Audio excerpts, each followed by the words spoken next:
What is a real, proven fact that sounds like impossible fantasy bullshit? A historical case of this sounds like bullshit, but it's real.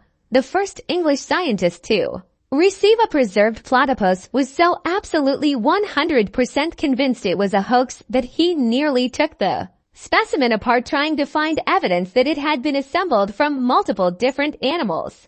Previously, fish-free lakes and ponds can be populated by fish thanks to migrating ducks. When ducks eat fish eggs, some of them can pass through the digestive system unharmed and hatch in new waterways. A horse with a bone horn on its head for ramming is fake. A 20-foot horse with long legs, a longer neck, a prehensile tongue, and horns that whack each other with their necks to fight for mates is real.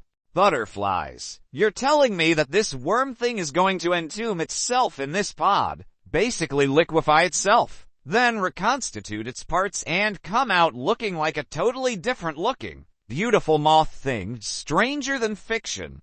The double-slit experiment. Electrons produce an interference pattern even when they pass through the slits one at a time. That the number of card order iterations possible for a 52 card deck not only outnumbers the number of atoms that make up the Earth, but outnumbers that figure by a vast amount. Mahatma Gandhi was in London during the time of Jack the Ripper. Time dilation. Most tropical fish can survive in a tank of human blood.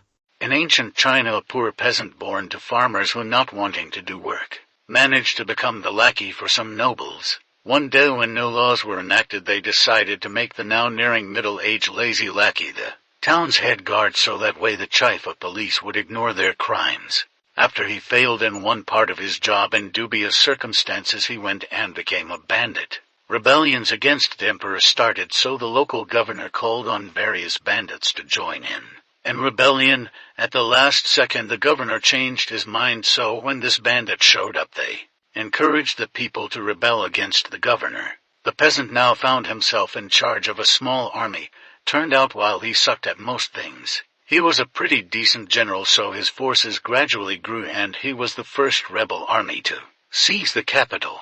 He was denied his just rewards by the head of the rebellion. So in the ensuing years he launched his own new war, and this time he conquered all of China. And that's the story about how lazy lackey peasant nearing at least 40 years old went on to found a 400-year dynasty, whose dynastic name Han is used as the nickname of the Chinese people. Super heavy metal objects flying through the sky transporting humans. Babies have more bones than adults, a lot more. Humans can trick themselves into getting better from some conditions just by wishing really hard and taking fake medicine placebo effect. Animals can see completely different colors than us. Pretty wild when you think about it. Wombat square poop.